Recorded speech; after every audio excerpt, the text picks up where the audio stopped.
ঐতিহাসিক ৩৬ জুলাই বদলে গিয়েছে পুরো দেশের প্রেক্ষাপট।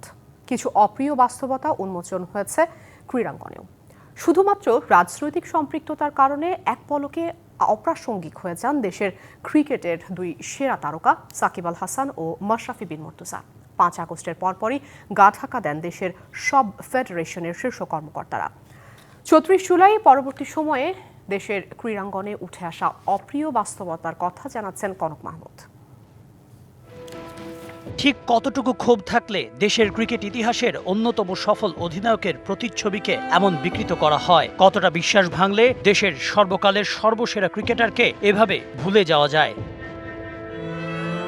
ঠিক এক বছর আগে জুলাই আগস্ট অভ্যুত্থান বদলে দিয়েছে পুরো দেশের চিত্র।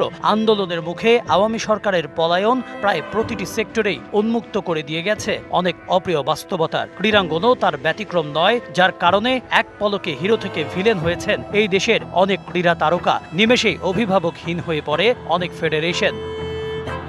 তবে অভ্যুত্থানের পর দেশের ক্রীড়াঙ্গনে সবচেয়ে বড় ক্ষতিটা হয়েছে সাকিব আল হাসানকে ঘিরেই। জুলাই আগস্টে পুলিশি নির্যাতনের বিরুদ্ধে যখন দেশের ক্রিকেটের পোস্টার বয়ের মুখ খোলার কথা, তখন কানাডায় বসে তার অবকাশ যাপনের পোস্ট হৃদয় ভেঙে দেয় সমর্থকদের।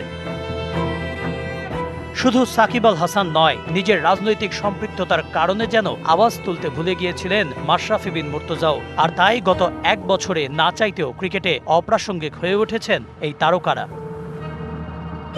ঐতিহাসিক ৩৬ জুলাইয়ের পর প্রকাশ পায় ক্রীড়াঙ্গনকে রাজনীতিকরণের কদর্য চিত্র। আন্দোলনের মুখে শেখ হাসিনার দিল্লি পলায়নের পর একে একে গা ঢাকা দেন ক্রিকেট বোর্ড সহ বেশিরভাগ ক্রীড়া ফেডারেশনের কর্তারা। বিসিবির সাবেক সভাপতি পাপন পালিয়ে যান যুক্তরাজ্যে, তার তৎকালীন বোর্ডের অনেক কর্মকর্তাও দেন গা ঢাকা। ফুটবল সভাপতি কাজী সালাউদ্দিনকে গ্রহণযোগ্য নির্বাচনের মাধ্যমে ক্ষমতা হস্তান্তর করতে হয়। এছাড়া হকি, কাবাডি, শুটিং সহ কার্যত সব ফেডারেশনে হয়ে পড়ে অভিভাবক শূন্য, যা ক্রীড়াঙ্গনে রাজনীতিকরণের নিকৃষ্টতম উদাহরণ হয়ে থাকবে।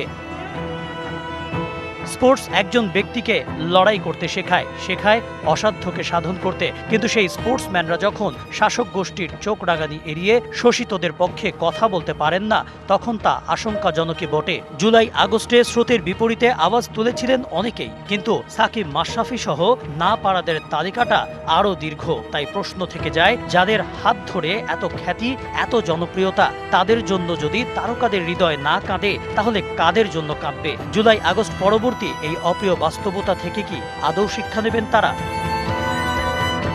Kanak Mahmud, DBC news.